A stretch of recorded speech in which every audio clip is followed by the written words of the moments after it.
Hey ihr Lieben, ich habe mir mega lange überlegt, ob ich das Video machen soll oder nicht, aber es ist mir irgendwie wirklich mega wichtig, darum habe ich gedacht, ich mache jetzt mal so etwas.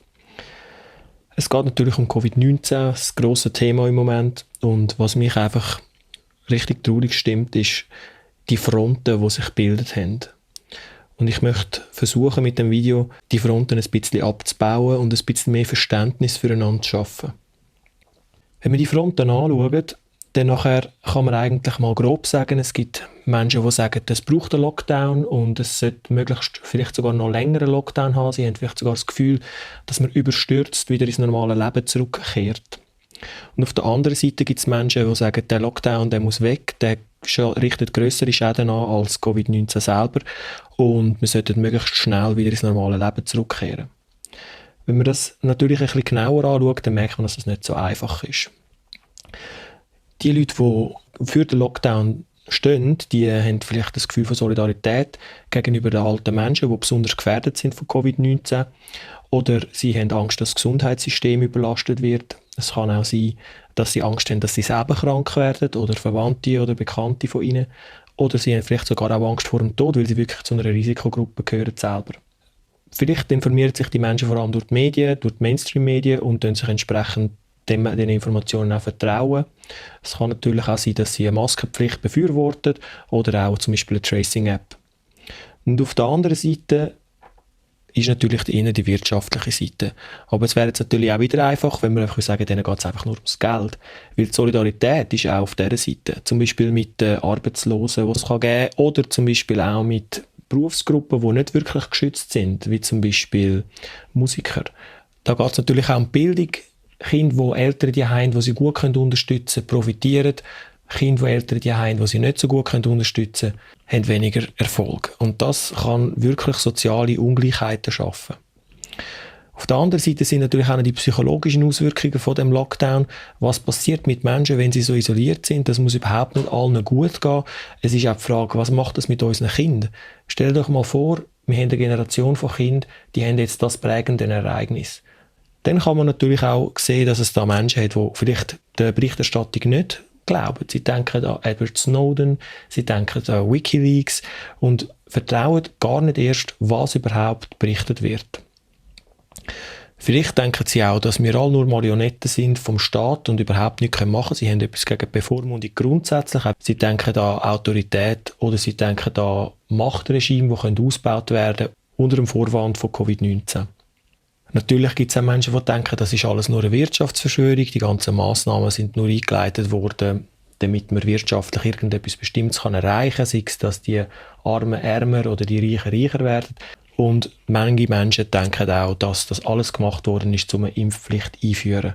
95% von allen Schweizer und Deutscher sind geimpft und da stellt sich natürlich die Frage, ob es sich lohnt, so einen Aufwand zu betreiben, um die anderen 5% zum Impfen zu zwingen. Natürlich vergessen wir nicht auch noch unsere anderen Kollegen, die Illuminati, die Aliens und die Eidechsen, die Covid-19 gemacht haben. Auf das wird ich nicht eingehen. Der Punkt momentan ist, wir sind miteinander da in einer Situation. Die einen Menschen denken das, die anderen denken das. Wir leben alle in der gleichen Realität. Wir sehen sie einfach anders. Was uns alle verbindet, ist, alle Menschen da bei diesen Fronten sorgen sich um irgendetwas. Oder sie haben sogar Angst vor etwas. Und darum schauen wir jetzt uns einfach mal ein paar Statistiken an. Dabei möchte ich festhalten, ich weiss, dass es Menschen gibt, die diesen Statistiken nicht vertrauen, aber ich schaue sie trotzdem an, und zwar aus dem Grund, weil für die Menschen, die den Statistiken nicht vertrauen, ist es auch wichtig zu sehen, was die Menschen, die ihnen vertrauen, als Basis für ihre Meinung nehmen. Und das ist wichtig für das Verständnis der anderen Fronten. Ich wollte es nach Fragen gliedern, und zwar als erstes, kann Covid-19 überhaupt kontrolliert werden? Und dafür schauen wir zuerst einmal Statistik an, die einfach sagt, wie viele Totalfälle gibt es in der Welt. Und jetzt könnte man natürlich schon mal die erste Panikattacke haben und sagen, oh nein, es wird immer mehr. Aber das ist schon mal der erste Fehler. Also wenn man jetzt das so anschaut, ich glaube, das macht wirklich niemand mehr, der da zuschaut. Es ist ja gerade und es ist nicht mehr das, was man mal Angst hatte davor, eine unkontrollierbare exponentielle Funktion. Aber wichtig ist jetzt mal auch, dass wenn man das anschaut, kann man nicht so gut vergleichen, weil das sind einfach totale Zahlen. Also schauen wir mal die da an. Und da sehen wir die Zahl von Fällen pro Million Einwohner. Und dann kann man die Länder ein bisschen miteinander vergleichen. Und dann sehen wir auch da, es ist nicht mehr irgendwie exponentielle Zunahme, sondern wir haben überall ein Abflachen. Und das Abflachen bedeutet, dass Covid-19 scheinbar sich weniger stark verbreitet. Was wir da sehen wir, wie viele neue Fälle jeden Tag dazukommen. Und das ist viel, viel aussagekräftiger, weil da sehen wir wirklich etwas viel Spannenderes. Nämlich, wenn wir da einen exponentiellen Anstieg haben, sehen wir, jeden Tag kommen immer noch mehr Fälle dazu. Und wenn wir da aber so eine flache Verteilung haben, dann sehen wir, jeden Tag kommen gleich viele Fälle dazu. Und das bedeutet etwas mega Wesentliches. Weil wenn man zum Beispiel davon ausgeht, dass Covid-19 in 14 Tagen ausheilt und wir haben da 14 Tage lang eine Gerade, wo heisst, dass immer hinten so viel wieder gesund werden, wie vorne wieder krank werden, dann heisst das, wir haben eine stabile Situation. Wir schauen uns das mal noch schnell an für die einzelnen Länder. Wenn wir jetzt da zum Beispiel die Schweiz anschauen, sehen wir mega deutlich, dass wir zuerst einen beängstigenden Anstieg hatten, dann war es flach gewesen, und jetzt haben wir eine ganz krasse Abnahme von Fällen pro Tag, die dazukommen.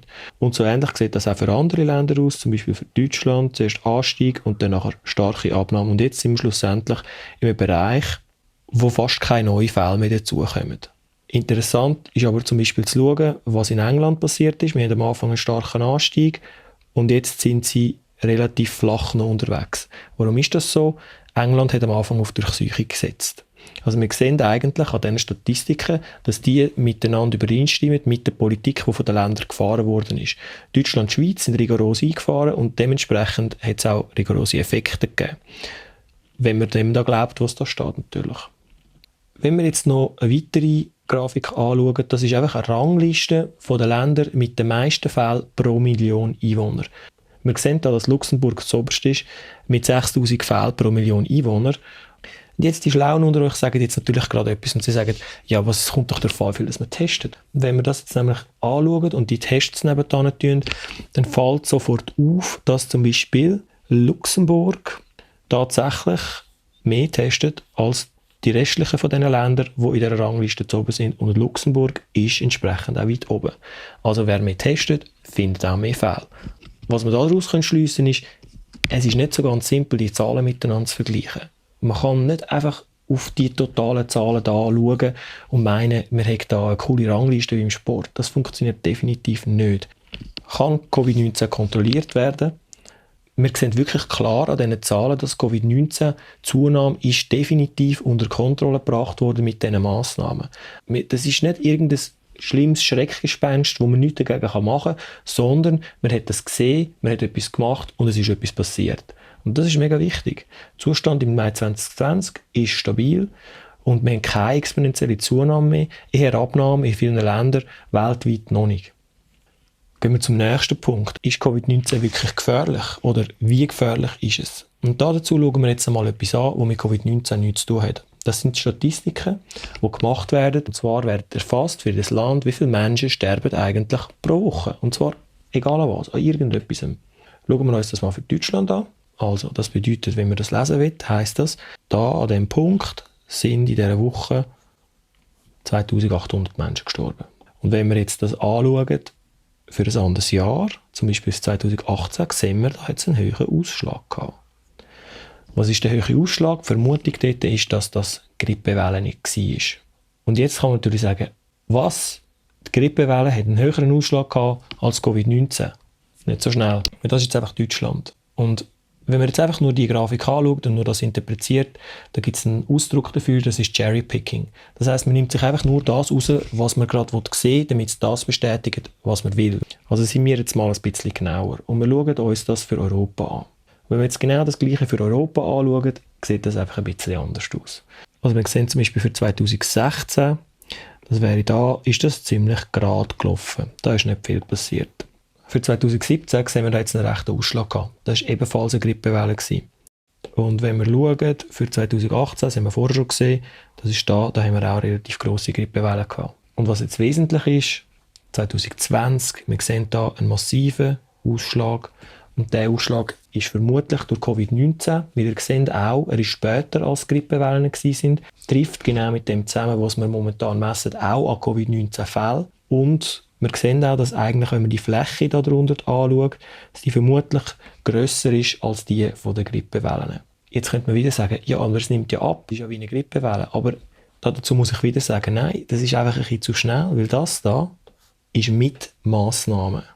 Da ist etwas gemacht worden, damit die Verbreitung nicht mehr weitergeht. Das heisst, wir haben so einen grossen Anstieg gehabt, obwohl wir etwas dagegen gemacht haben. Und das heisst, man kann das definitiv nicht vergleichen mit der Grippe. Jetzt schauen wir uns das aber nochmal ein bisschen genauer an. Das macht wiederum einen falschen Eindruck. Obwohl das jetzt könnte so stehen lassen, will ich das nicht so stehen lassen. Wenn wir das nämlich jetzt für die Altersgruppen anschauen, dann sehen wir, dass für die 0- bis 4-Jährigen gar nichts passiert. Es passiert auch nichts für die 5- bis 14-Jährigen. Im Gegenteil, es gibt sogar einen außergewöhnlichen Abfall von der Sterblichkeit bei den 5- bis 14-Jährigen im 2020. Ich habe keine Ahnung warum, da kann man nur spekulieren darüber. Für die 15- bis 64-Jährigen sieht es aber anders aus. Da haben wir den Ausschlag. Und ebenfalls für die plus 65-Jährigen. Interessant wird es jetzt eben, wenn man es für die Länder anschaut. Da sieht man jetzt die Jahre nicht übereinander, sondern hintereinander. Und ihr seht, es gibt riesengroße Unterschiede. Wenn wir Österreich anschauen, da passiert nichts. Ebenso nicht in Finnland, ebenso nicht in Norwegen und ebenso nicht in Deutschland. Ich habe da nur für Berlin. Hingegen Belgien, Frankreich, Italien und auch Holland sind stark betroffen. Andere Länder, die wir anschauen können, wir sehen da, es ist wieder durchgezogen. Wir sehen nicht bei allen Ländern Ausschläge. Das heisst, obwohl wir zum Teil kleine Untersterblichkeiten hatten, wie zum Beispiel da, haben wir auf ganz Europa gesehen eine Übersterblichkeit, und die Übersterblichkeit, die wird eigentlich ausgelöst nur durch die Länder, die tatsächlich eine Übersterblichkeit haben. Und das ist halt einfach, weil die Pandemie, die fängt nicht in jedem Land gleichzeitig an, sondern die fängt überall noch mit anders an, und es gibt Unterschiede, und die schnell reagieren, die haben viel Erfolg, und die langsam reagieren, haben langsam Erfolg. Länder, die viel bereist werden, wenig bereist werden, je nach der Kultur.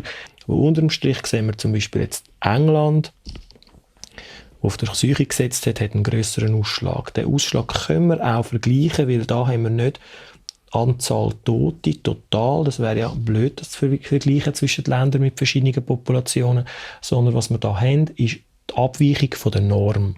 Und die Abweichung von der Norm in England ist besonders hoch. Und ihr seht auch, im Gegensatz zu zum Beispiel der Schweiz oder auch Spanien, da ist schon wieder ein Abfall da, ist in England noch kein Abfall da. Und das wiederum, das passt zu der Grafik, die wir vorher gesehen haben, wo ich gezeigt habe, dass in England immer noch gleich viele Fälle pro Tag dazukommen, während es in den anderen Ländern schon lange abnimmt. Das heisst, wenn wir die Sterblichkeit anschauen und die Berichterstattung zu den Covid-19-Fällen, dann sehen wir, da gibt es eine Übereinstimmung. Das kommt aus völlig verschiedenen Quellen. Das erhöht für mich die Glaubwürdigkeit. Wenn wir jetzt zum Beispiel eben das nochmal anschauen, vergleichen die Ranglisten, vergleichen das mit den Sterblichkeiten, dann sehen wir eben etwas. Ihr seht, dass die Länder, die hier in der Rangliste am höchsten sind, die meisten Fälle pro Million Einwohner haben, das sind tatsächlich die Länder, die Übersterblichkeiten haben. Wir haben hier eine Ausnahme, das ist Luxemburg. Das hat scheinbar mehr Fälle pro Million Einwohner, hat aber ihnen keinen Ausschlag. Was soll jetzt das? Und ihr erinnert euch sicher, Luxemburg ist das Land, das so viel testet. Die Zahlen, die von verschiedenen Quellen kommen, die machen, wenn wir uns das genau anschauen, miteinander eigentlich Sinn. Weil hätte ich jetzt die Teststatistik da nicht dazugenommen, wäre das Luxemburg da ein riesen Rätsel gewesen. Aber durch das, dass ich jetzt die Teststatistik dazugenommen habe, sieht man, das macht eigentlich schon Sinn. Wie gefährlich ist jetzt Covid-19 wirklich? Es ist definitiv gefährlicher als Grippe. Wir haben solche Ausschläge durch die Grippe nicht gehabt. Und wir haben Massnahmen ergriffen, um das auf diesem Level zu behalten. Und ich finde, das ist ein wichtiger zweiter Punkt. Wir haben vorher gesehen, Covid-19 kann man stoppen, aber wir sehen jetzt auch, man muss es stoppen. Wenn man dem da glaubt, was da steht, natürlich. Es gibt grosse Unterschiede zwischen den Ländern. Wir haben gesehen, die Massnahmen wirken, aber sie wirken unterschiedlich. Darum, wenn wir jetzt gesehen haben, dass es gefährlich ist, dann schauen wir mal, für wer ist es überhaupt gefährlich. Und dazu zeige ich euch jetzt eine Statistik, die man eben eigentlich nicht zeigen sollte. In dieser Statistik sieht man die Sterberate für die verschiedenen Altersgruppen. Für die 80-plus-Jährigen sieht man zum Beispiel für Italien eine Sterberate von 20%. Jetzt, warum sage ich, dass man das nicht zeigen sollte? Um auf die 20% zu kommen, hat man die bekannten Covid-19-Fälle genommen und hat geschaut, wie viel Prozent von denen tatsächlich gestorben sind. Und das sind scheinbar 20% gewesen, was nach einer sehr hohen Zahl aussieht, weil das würde bedeuten, dass von 5 Infizierten jemand stirbt. Das Problem dabei ist, dass es ja noch eine Dunkelziffer gibt. Und wenn wir die Dunkelziffer berücksichtigen, dann heisst das, dass es eigentlich viel mehr Fälle gibt, Und somit heisst das auch, dass die Sterberate kleiner ist, weil anteilsmäßig zu den tatsächlich Infizierten weniger Menschen gestorben sind. Wie gross die Dunkelziffer ist noch nicht klar, aber wir schauen uns das mal kurz ein bisschen genauer an. Wir schauen das anhand von der Heinsberg-Studie an, die ist gerade vor ein paar Tagen, Anfang Mai, rausgekommen. Und die Dunkelziffer, die dort berichtet wird, die sagen, es könnte 5-mal grösser sein als das, was wir haben. Also wenn jemand sagt, in unserem Land hat es 1000 Fälle, dann hat es in Wirklichkeit 5000 Fälle. Das wird aber diskutiert. Die Heinsberg-Studie hat scheinbar statistische Ungenauheiten drin. Und es gibt andere, die sagen, es könnten sogar 20 Mal mehr Fälle als berichtet sein. Das wird momentan wissenschaftlich diskutiert und das ist genau auch gut so. Ich verfolge das einfach. Ich weiss einfach, cool, denken da mega viele verschiedene gescheite Leute über das nach.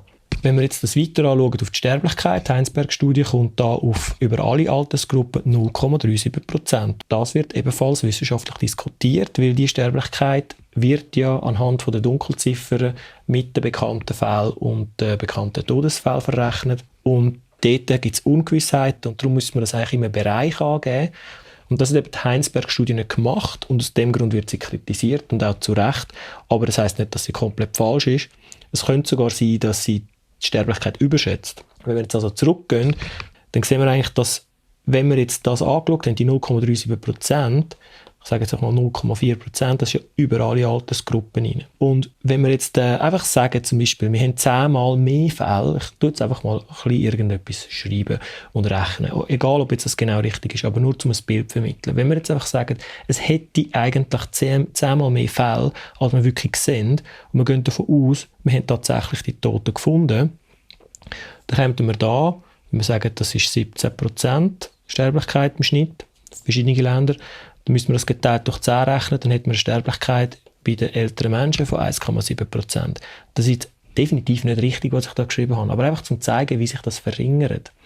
Nehmen wir mal an, die Dunkelziffer wäre jetzt im Faktor 10 und wir schauen das jetzt zum Beispiel für das da an, wo wir etwa ein, ja, sagen wir mal ein 0,3 haben, Sterblichkeit. Jetzt müssen wir das geteilt durch 10 rechnen, dann kommen wir auf 0,03. Für wer ist also Covid-19 gefährlich? Es ist definitiv so, dass stark betroffen sind, besonders die Menschen höheren Alters. Da möchte ich kurz auf einen anderen Punkt eingehen. Man hört immer wieder Sterben mit Covid-19.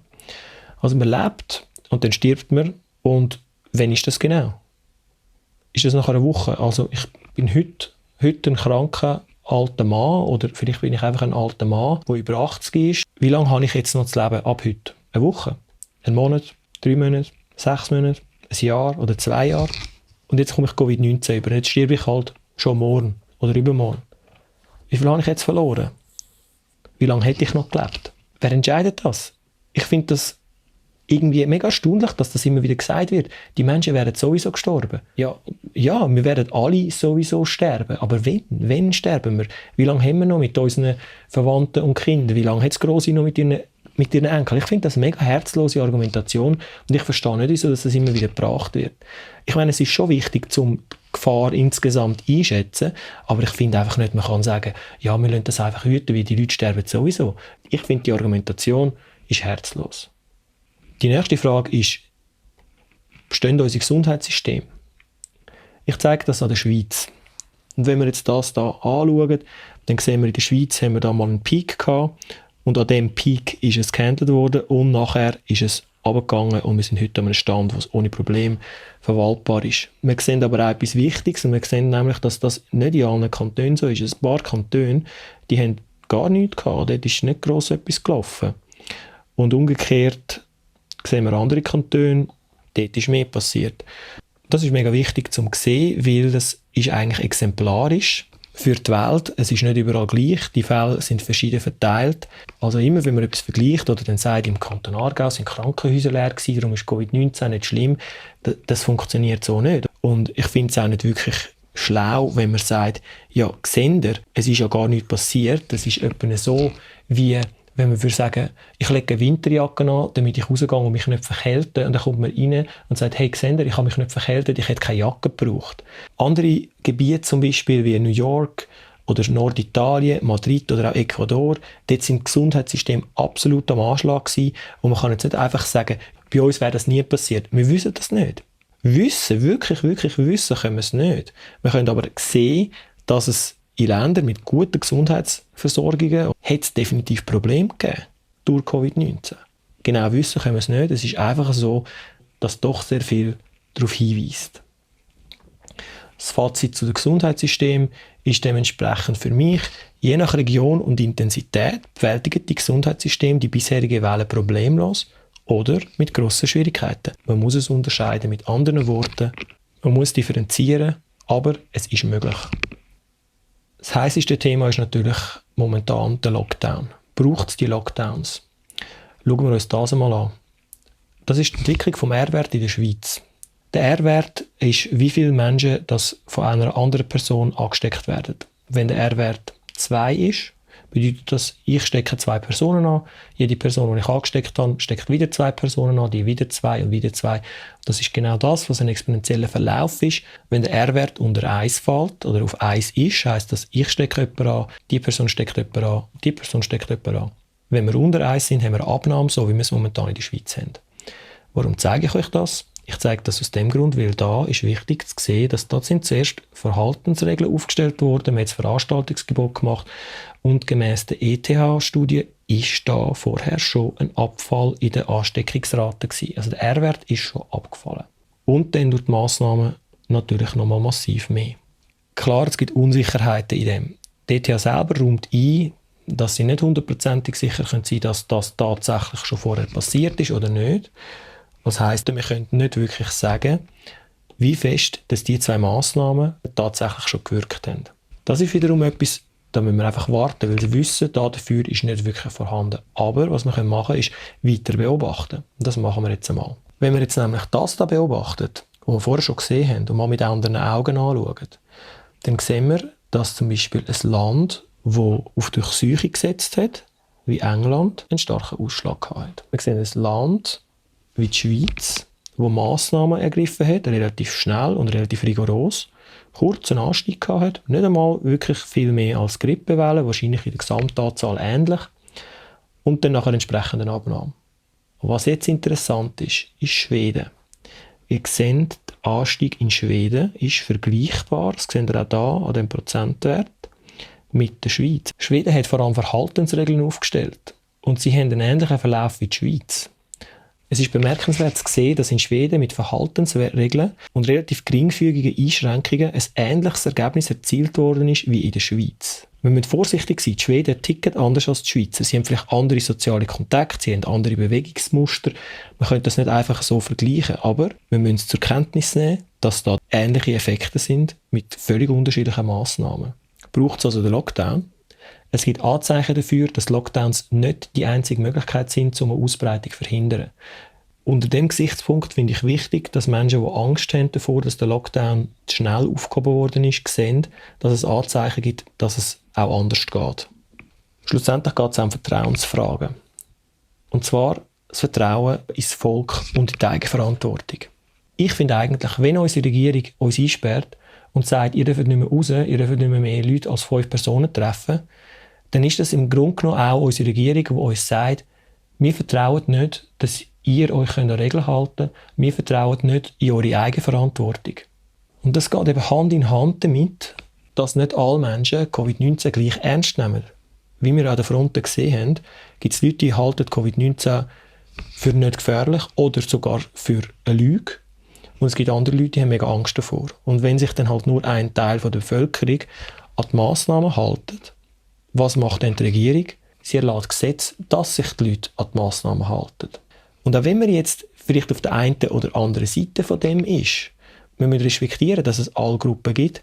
Es gibt Gruppen, die Angst haben und es gibt Gruppen, die keine Angst haben. Das ist ein Wechselspiel. Und das Wechselspiel, das ist in der Natur der Sache. Man könnte gegen das nichts machen. Und ich finde, es ist wichtig, dass wir uns überlegen, welche Widerstände sind sinnvoll. Weiter geht es natürlich um das Vertrauen in die Wissenschaft. Und ich sehe, dass das teilweise blind ist und ich sehe, dass es teilweise überhaupt nicht da ist. Und ich finde, beides ist nicht wirklich gerechtfertigt. Wir reden da nicht von einer Person, wenn wir von Wissenschaft reden, sondern wir reden von einer globalen Gemeinschaft von Wissenschaftlern, die sich alle gegenseitig widersprechen, kritisieren, genauso wie jetzt die Heinsberg-Studie. Die wird kritisiert, die wird zerpflückt und das ist genau der wissenschaftliche Prozess. Und das ist wichtig. Weil die Wissenschaft sich irrt, ist sie glaubwürdig. Weil die Wissenschaft kennt den momentanen Stand vom Irrtum. Die Wissenschaft ist genau darum glaubwürdig, weil sie sich irrt und korrigiert. Genau weil sie vor einem Monat etwas über Covid-19 gesagt hat und sich jetzt korrigiert, ist sie für mich glaubwürdig. Weil wir sehen, da ist ein Prozess, da kommen mehr Informationen dazu, da kommen mehr Studien dazu und wir verfeinern das Wissen laufend. Absolut kein Vertrauen in die Wissenschaft ist nicht angebracht und nicht gerechtfertigt. Blindes Vertrauen natürlich auch nicht, weil sie ja ständig in einem Prozess ist. Jede wissenschaftliche Studie ist nur der momentane Stand vom Irrtum. Was ist jetzt das Fazit über alles das? Ich finde es wichtig zu sagen, dass wir wissen, dass wir nicht genug wissen. Wir kennen nicht die wirkliche Sterblichkeit. Wir kennen nicht den wirklichen R-Wert. Und der R-Wert verändert sich je nach Kultur, je nach Massnahme. Wir wissen mega wenig über die Situation, ausser dass wir sehen, in den Orten, die betroffen sind, dass dort prekäre Zustände entstehen. Ich denke an Norditalien, New York, Madrid oder Ecuador. Wichtig ist, dass wir akzeptieren, dass wir alle die Realität anders wahrnehmen. Die einen denken, es ist mega, mega gefährlich und die anderen denken, die Wirtschaft muss um jeden Preis geschützt werden. Ich finde es eben wichtig, dass Solidarität nicht einfach mit Arbeitslosen oder mit Alten ist oder mit dem Gesundheitssystem und mit Kindern, die nicht in die Schule können, sondern dass wir auch Solidarität haben, in dem Sinn, dass wir verstehen, dass andere Menschen die aktuelle Situation anders einschätzen. Ich sehe Covid-19 zum Beispiel als eine Gefahr, aber eine Gefahr, die definitiv gemanagt werden kann. Und wenn wir jetzt eben halt alle miteinander versuchen, einen Kompromiss zu finden, dann müssen wir genau das berücksichtigen. Wir sehen die Realität anders. Und nicht nur, dass wir die Realität anders sehen, sogar wenn wir die Realität gleich sehen, haben wir andere Bedürfnisse. Wenn jetzt jemand gegen Masken ist oder gegen Tracing-App oder gegen Impfungen, dann kann ich das mega gut verstehen, weil es gibt gegen jeden Punkt gute Gründe. Aber ich finde es wichtig, dass man sieht, dass es kann sein, dass man selber falsch liegt. Es kann sein, dass Covid-19 tatsächlich mit solchen Instrumenten muss gestoppt werden. Es kann sein, wenn man die Daten und Zahlen anschaut. Man kann sich immer irren. Sagen wir mal, ich bin der Meinung, dass Covid-19 ungefährlich ist und dass man nichts dagegen machen muss und man soll so schnell wie möglich zu der Wirtschaft zurück. Ich laufe in der Öffentlichkeit umeinander, habe vielleicht kein Symptom und das ist nach der Heinsberg-Studie 20%, die kein Symptom haben, stecken aber andere Leute an. Vielleicht auch andere Leute, die alt und krank sind. Das führt dann vielleicht wieder zu einer weiteren Ausbreitung von dem Ganzen und wieder zu einem Lockdown. Das heisst, der Preis für das, dass ich ohne die Maske rumgelaufen bin, der kann, wenn ich mich irre, sehr hoch sein. Und was ist der Preis für mich, mit dieser Maske rumzulaufen, obwohl ich denke, sie ist unnötig? Und umgekehrt kann man natürlich auch den Lockdown beleuchten. Sagen wir mal, man ist der Meinung, es braucht einen absoluten Lockdown oder vielleicht sogar eine Ausgangssperre, weil man muss Covid-19 wirklich im Griff behalten. Man hat so fest Angst vor Covid-19 und vor dem Tod und vor den Krankheiten, dass man denkt, die Massnahmen dürfen nicht gelockert werden. Was ist der Preis, wenn man falsch liegt mit dem? Der Preis sind Arbeitslose, der Preis sind Schüler, die nicht in die Schule können, der Preis ist eine Wirtschaft, die zusammenbricht, der Preis sind psychologische Krankheiten, die kommen, häusliche Gewalt. Es sind mit den Lockdowns riesengroße Kosten verbunden. Also muss man sich überlegen, was wäre, wenn Verhaltensregeln tatsächlich funktionieren und ich aber auf den Lockdown bestehe. Und wenn wir einfach die Sterblichkeiten anschauen, wenn wir die Erfolge der anderen Massnahmen anschauen, in diesen Statistiken, ich finde einfach, dann muss man berücksichtigen, dass es sein kann, dass ein Lockdown eine übertriebene Massnahme könnte sein. Ich hoffe wirklich, mit dem Video irgendwie ein bisschen geschlichtet zu haben. Weil die Zeit, in der wir gerade drin leben, die ist nicht nur eine Probe für unser Gesundheitssystem und unsere Solidarität, sondern es ist auch eine Probe für den Umgang mit Fakten und mit Meinungen. Und das auch voneinander zu trennen. Was sind Fakten und was sind Meinungen? Ich finde es mega wichtig, dass wir uns überlegen, was wäre, wenn meine Meinung falsch wäre? Wie würde mein Verhalten, das ich auf meiner Meinung abstütze, andere Menschen beeinflussen? Und was würde es mich selber eigentlich kosten, ein Verhalten zu zeigen, das auf einer Gegenmeinung beruht und nicht auf meiner eigenen Meinung? Für die anderen, auch wenn sie nicht unbedingt die Sachen sind, die man selber machen würde, weil man respektiert, dass es andere Standpunkte gibt. Und ich hoffe, dass ich mit dem Video dazu beitrage, dass mehr Kompromisse gemacht werden.